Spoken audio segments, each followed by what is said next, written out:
Yo Explorers! Para sa aking third mission, kailangan natin mag-picnic sa tabing ilog. Siyempre, pag may picnic, kailangan may pagkain.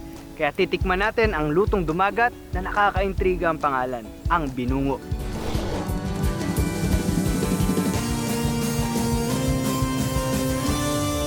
Sa bawat biyahe ko, hindi talaga mawawala ang food trip. At dahil nandito tayo sa Sitio Iligan, kasama natin si Kuya Rolly. Kuya Rolly, Miguel ho. Magandang araw ho. Para turuan tayo magluto. Anong lulutuin natin ngayon, Kuya Rolly? Ito po ay binungo. Ano ang binungo? Ito po yung harina na linagyan po namin ng karne. Pag nagtanong ka dito kung sinong mahusay magluto, sigurado ang sagot na marami ay si Kuya Rolly. Pero sa pagkakataong ito, ang buong Sitio Iligan ang naghanda ng binungo. Ano ba mga kailangan natin na sangkap dito sa binungo? Pwede po nating lagyan ito ng katulad ng manok, isda, tapos yung mga baboy.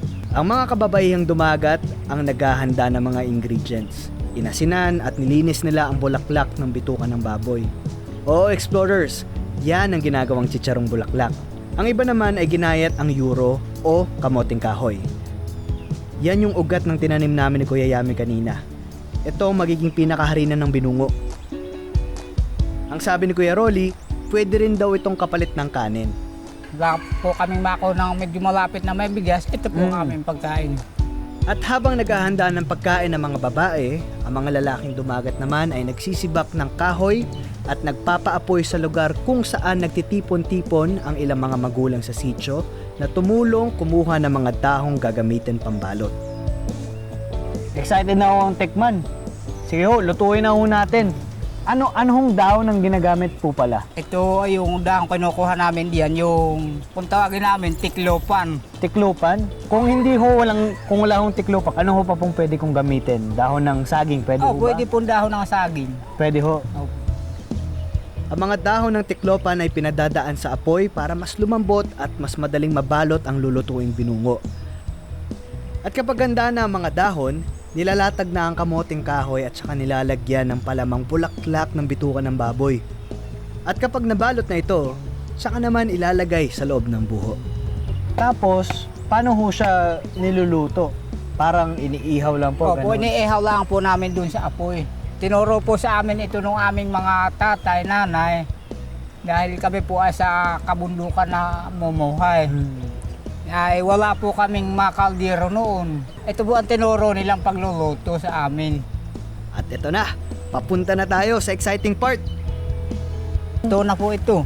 Pagluto na kasi tayo sa amin, pag sa Maynila, sinasabi namin, okay na to. Sabihin nyo nga, okay na to. Okay na ito. Ayan.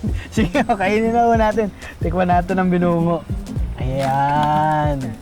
Kita nyo naman, explorer, sa buho pa lang, may kaldero ka na, may sando ka na, lahat kompleto na. Yan na, iniiwan ni Tatay Rolly. Ito, sa akin po to. Opo. Okay. Ay, may baboy. Tapos, kamoteng kahoy. Cheers.